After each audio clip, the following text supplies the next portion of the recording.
There's a lot of fitness content on the internet these days. Some of it is great, and some of it is full of red flags. I remember when I first got into fitness and found some workout content on Pinterest, like the 30-day squat challenge or the get abs in 5 minutes workout. And after finishing those 50 crunches, I would feel so disappointed when I saw absolutely no difference in my body. There's unfortunately so much garbage content out there that will only leave other gym noobs with the same feelings that I had. And listen, I don't want you to have to go through the same struggles that I went through. So in this video, I'm gonna be going over some of the red flags that you should watch out for when scrolling on social media. Having no credentials or certifications. Now this one should be obvious, but let me ask you a question. If you needed medical advice, would you ask a random stranger on the street or would you ask a doctor?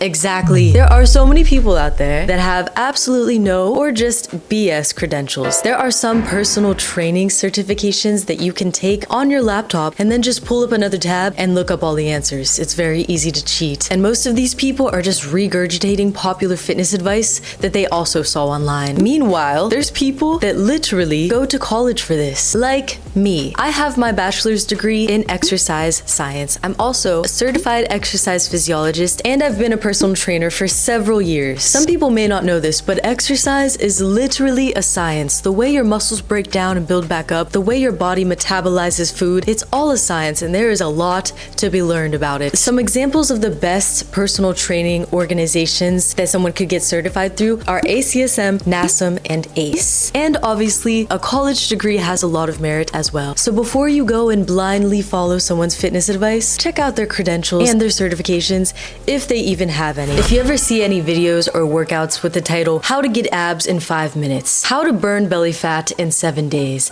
anything with the title that seems too good to be true, that's because it is. Now, a lot of people will use titles like this because of clickbait and because they know people are gonna search it. They know that people want a quick fix and are gonna search up things like how to get a flat stomach in 5 minutes. Because the creators know that somebody's gonna search for it, they're gonna title it that. But when you start watching the video, they give you a disclaimer and say, hey, this actually isn't possible to get abs in 5 minutes, just so you know. Or they explain to you how much time it's actually going to take. That's fine. But if they don't give any sort of disclaimer and they're strictly just using the title as clickbait and they don't inform you that that's not actually possible, they are shady and they are not to be trusted. Let's take the video Get Abs in 5 Minutes for example. Whether or not your abs are visible is dependent on many factors. One of those factors being body fat percentage. Typically for men who are above 20% and women that are above 30%, their abs are not going to be visible. Typically, 1 pound of fat is 3,500 calories. And how many calories you can burn in 5 minutes is also dependent on many factors, but generally, even with some of the most intense exercise, in 5 minutes, someone might typically burn around 100 calories. Is that anywhere near 3,500? No! So do you really think you're gonna burn even 1 pound of fat in 5 minutes? No. And that's just science, baby. And also, a lot of these videos will talk about this little thing called spot reducing. So if you see any videos with the title like how to get rid of muffin top or how to lose arm fat, that is a myth, but we'll get more into that later. When somebody uses too many trendy words or buzzwords, such as things like dump truck, toned, ugh, I hate that one, shy girls workout. The reason I don't really like buzzwords is because I feel like it's a red flag that the person is just regurgitating information like I said earlier. Are they using the word dump truck because somebody's searching it? Or are they using it because they don't actually know the gluteal muscles? That's a problem if they don't and they're trying to teach you how to grow it. And also, why not educate people on the actual names of these muscles, right? With the whole shy girls workout, this is just a trend that I feel like keeps people in their comfort zone. Yes, I understand that going to the gym can be intimidating. I get it, I was there once. But if you are pushing a workout to somebody that is only encouraging them to stay in a certain part of the gym and not go outside of their comfort zone, that's where I have an issue with it. And I understand it for first few times just to get comfortable, you know, just to get in the environment. But if somebody follows these workouts for several years and they never move on to getting comfortable with other parts of the gym, that's an issue. And that's a red flag because we should be pushing people to get outside of their comfort zones because that's where you get stronger and that's where you grow the most. And the word toned.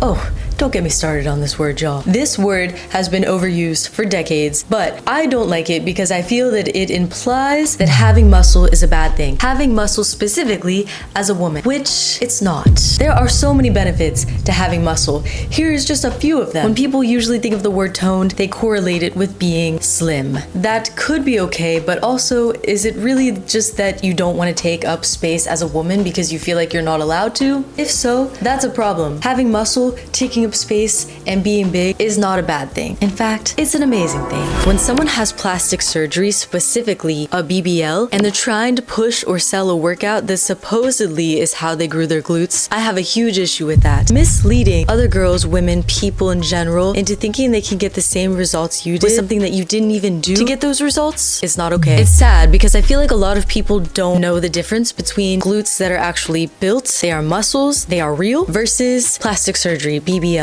injections, whatever the heck people are doing these days. Now, I have no issue if somebody wants to do something with their body, that's their freedom of choice, and I respect that. But if you're going to lie to people and try to profit off of a workout that isn't actually how you got your glutes, that's not okay, because you know this workout isn't going to get them the same results that you have because your results are from surgery. There are a few specific signs to watch out for. You could probably tell whether or not somebody's glutes are fake. Usually if somebody has gigantic glutes and they don't have any hamstrings, that's a pretty good sign. Speaking of glutes and no hamstrings, anything promising to grow one part of your body but not another, like saying grow your glutes without growing your thighs. First of all, having big legs is sexy.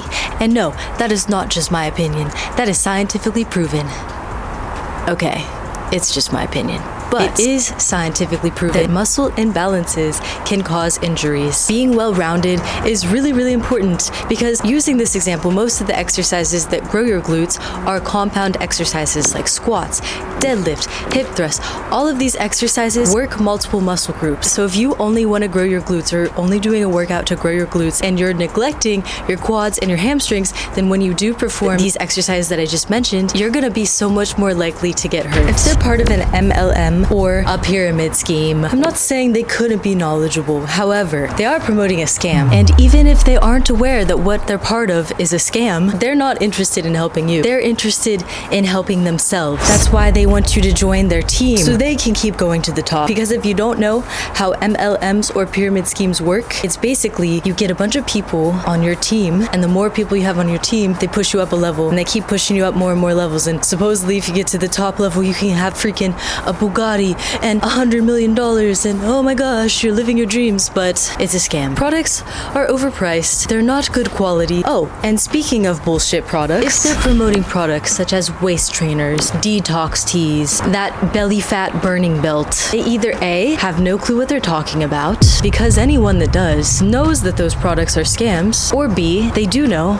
they just genuinely don't care about you. I could go into so much detail about these products, but maybe I'll just make a whole separate video about fitness products that are scams. Let me know if you guys want to see that. Just know your organs do all the detoxing you need. You can't burn belly fat with a vibrating belt because of what we talked about earlier, and a waist trainer is a temporary short-term fix that is only going to actually damage your body and your organs. The shred. Need I say more? That man's content is a walking red flag in itself. Are you waiting for me to say just kidding? I'm not. You know how earlier in the video I said it's not possible to spot reduce? For example, if someone says, do this exercise to burn belly fat, that's what I'm talking about. That is not possible. Once again, if you do want to lower your belly fat, you're going to need to lower your overall body fat percentage. Also, genetics play a big role in this. For some people, they carry a lot more weight in their stomachs. Some people carry a lot more weight in their hips. And it may be more difficult for one person to lose fat in a certain area than it is for another person. For some people, they may see the fastest amount of progress in their stomach, and for some people, it may take them forever to see progress in their stomach. But there is no magical workout that's going to melt fat off of a certain part of your body. So if you feel like you have some extra arm fat or a muffin top or whatever other silly phrases they're using in the magazines these days, that's just a matter of your genetics and having higher overall body fat. So what you can do is recomposition. Have you ever wondered how somebody could be 120 pounds and look extremely extremely lean and muscular and another person could be 120 pounds and they look a little overweight, that's because those are two different compositions of their bodies. The one person's body consists of a lot of muscle, the other person's body consists of a lot of fat, and you can go from one to the other. And now this video has come full circle because one of the biggest red flags for fitness content is if it is on Pinterest. A majority of garbage fitness content I see is on Pinterest. Now, I'm not saying there's absolutely no credible or good content on there. However, every single red flag I've named in this video, I've seen on Pinterest. So just be so careful about getting on that website for fitness advice. Probably just don't get on that website for fitness advice at all. If you're new to the gym and just starting your fitness journey, I know it can be really overwhelming just thinking that there is so much content out there that you can't trust, but I promise you, there are a lot of creators just like me that genuinely want to help people. And if you feel like, how am I ever gonna learn everything there is to know about fitness? Well, you're probably not, and that's okay because nobody knows everything, but there are a lot of people that know a lot of things, and you could be one of those people. So please keep going, keep educating yourself, and keep on the lookout for these red flags. And I know I just talked a lot about what to watch out for and what won't work, but if you want to know some solid tips of what will work, go check out this video, my 10 years of gym secrets in 10 minutes. Subscribe to join the Swole Squad.